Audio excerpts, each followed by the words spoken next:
Let's do some January makeup favorites.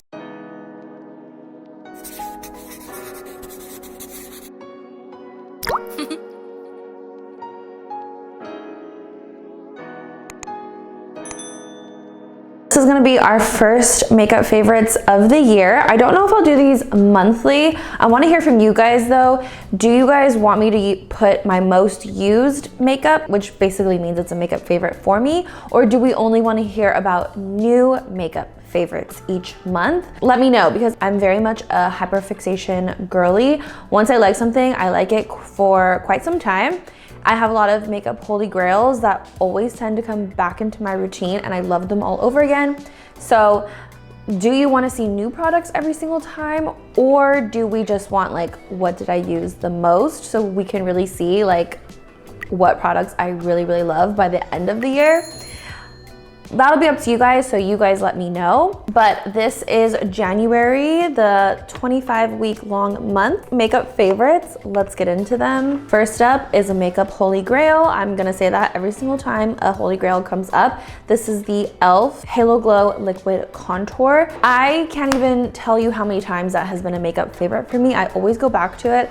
I still to this day think it is one of the best makeup products I have ever tried. It's just so beautiful. If you have not tried it, please try it. It's so beautiful. It makes the skin look radiant, healthy, glowy. I love to put it on before foundation, even without foundation. It makes the skin look so beautiful. I love it so much. Next up is the Fenty Soft Lit Foundation. I am obsessed with that formula. I think it's so pretty. But if you're new here, let me just tell you, I stopped wearing concealer as a makeup step at the end of December, and I have still gone strong not using concealer. I'm in my 30s and I feel like using concealer looked a little bit heavy, looked a little bit cakey. No matter what I did, I think as you get older, you do start to feel a little more comfortable in your skin, and less does start to feel like more as you get older, which is a beautiful thing. But as a makeup girly, it's almost like a breakup, okay? So it's really scary, the thought of wearing less makeup, even though it's also very freeing and very beautiful. You know, it's all the things, okay? But I just stopped liking the way that concealer was looking on me, and I didn't always want to look so makeup-y. So I started using a foundation that's a little bit lighter than the rest of my face, and under my eyes and the center of my face, just like I would concealer, to just brighten a little bit. And I became obsessed. So yeah, I gave up concealer, but now I'm using foundation. But technically, foundation is lighter than concealer. It's just more lightweight. And I really just love the way that it looks under my eyes. And I realized that I could do this with full glam makeup as well. So I've just been obsessed ever since I figured out it looks good with every makeup. So personally, my favorite to use has been the Fenty Soft Lit Foundation. It's just such a beautiful formula. And then for foundation, I did reach for quite a few this month, but I will say my favorite has been the new Anastasia Impeccable Blurring Foundation. And I feel like this foundation has hit the trifecta. It's been in a makeup tutorial, it's been in a full face of new makeup products, it's been in a couple makeup tutorials, and now it's making it in a makeup favorites. So you can tell I'm basically hyper fixated on this formula right now. I think it's so beautiful. They do claim it's a velvet matte. I'm wearing it today. By the way, if you guys want to see this look, it'll also be posted as a makeup tutorial, as a step-by-step makeup tutorial. I just love the way it looks on the skin. I have dry skin, but I love mixing and matching different formulas, so glowy and matte. And I think not enough people take the leap to do a matte foundation these days, because everyone's all about the skin, all about the glow, all about the dewy. So I love when a brand takes that risk and does a matte formula, and this one from Anastasia is beautiful. It's a velvet matte, it's a soft matte. It's a very natural finish in my opinion, and I've just been obsessed with it. I have also been very obsessed with powders this month. So these have been my 3 go-to powders. First is the Maybelline Fit Me Loose Powder. This, oh my God, my bangs. If you're new here, we're having a bang crisis, okay? I'm trying to push through it, but they really just piss me off. Anyways, back to this. This has been a makeup favorite for so long, just like the e.l.f. Halo Glow. I use other powders. I'm trying new makeup, but when I get this again, whenever I get this again and I start using it, it becomes an obsession, and I always am like, oh my god, I forgot how good this powder is. I actually prefer this one over the Huda Beauty Easy Bake powder to set all of my face personally.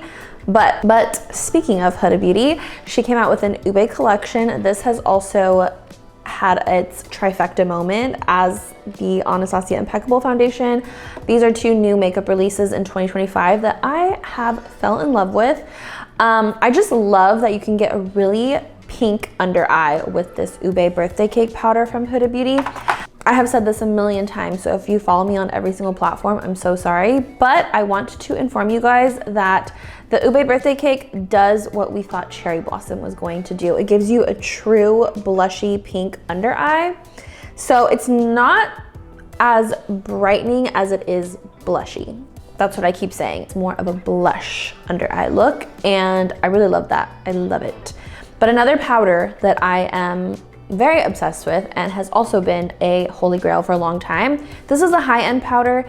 This is the Hourglass Veil Translucent Powder. I always buy a mini because it's expensive, and when I finally went to go buy a full size, they were sold out. So I'm pretty sure this is a makeup favorite for a lot of people. It's just such a beautiful, lightweight formula. I have loved it ever since I've used it. This is probably my third one by now, and I love to use it under my eyes because, like I said earlier, I'm not using concealer. I like a much lighter look under my eyes, and that goes for powder as well. And I can wear these two together, which is what I'm wearing today, and I think it looks really, really good. So I'm very much obsessed with this Hourglass powder. Once again, when it runs out, I'm gonna try to get the full size, okay? Because it's so good. And then another makeup product that I have been obsessed with, I think this was on my makeup favorites of 2024 makeup releases. This is the Milk Makeup Kush High Roll Brow Gel Tint. It is so good. I can't say that enough. I've said it a million times. If you guys haven't tried it, I don't know what you're doing, but I love it. If you haven't seen my other videos on why I love this brow gel tint so much, it's because it tints the hairs, it holds the hairs, it gives that hair-like look, but it also gives density where you need it. So it's just like an all-in-one product. It coats the eyebrows so beautifully and so naturally. I just really, really like how I can use it by itself, and I can use it with natural makeup, full glam, and everything in between. Such a good product. I will definitely get it again when I run out of it. Last but not least is my drugstore makeup / affordable makeup lip combo that I have been wearing almost all month long. It's actually crazy. I get fixated on lip combos the most, I think. But yes, you guessed it. It is the NYX Duck Plump Lip Liners. I use 2 shades of lip liners almost always. So I like Nude Flip and Fill 'em In. So pretty. They are plumping lip liners though, so there is quite a bit of a sting, which I'm not crazy about. I wish they would make this formula and these colors without the plumping aspect to it, because it is kind of uncomfortable, I'm not gonna lie, but I will suffer for beauty. Beauty is pain. I just love them so much. I love these, I just love everything about them. I love the slant for like the application to put it on this way. They're super creamy, and one thing I really, really love about them is how long they last on the lips. It's actually crazy how long they last. I wear these now when I go out to eat because like I know it's gonna be on after I'm done eating. Even if it's just the lip liner, I love the way it looks. I just love them. And then I really, really love the Essence Juicy Balm. These are what I always forget like what these are. They are it's like a stick lip balm, but they're super high shine, super plush, super cushiony, super nourishing, and I just love it so much. I don't have it on today, but it actually looks just like this, which is crazy. This is a lip gloss, but they're just so comfortable. They're not sticky. I can't say enough about them. They're so good, and they're under $5. Like, I always keep it in my purse. I think I'm almost out of this one, but I saved a bunch of other ones, and they do have color ones, but just get you a good old clear one. This is kiwi. It's like green, but it's basically clear. I'm just so obsessed with the formula. I love the way it looks. I love how comfortable it is on the lips, and it's such a good drugstore makeup find, if I might say so myself. So those are all of my makeup favorites for the month of January. Some of them have been makeup favorites for a long time. So again, let me know you guys' thoughts on how you want me to do these makeup favorites monthly. I don't know which video is going up first at this point, but I can tell you that I will have a step-by-step makeup tutorial for this makeup look specifically. So, and I'll make sure to put it in the description as well, and you guys can see all the products that were used, of course, as well in that video or in the description here. And I will see you guys in the next video. Bye.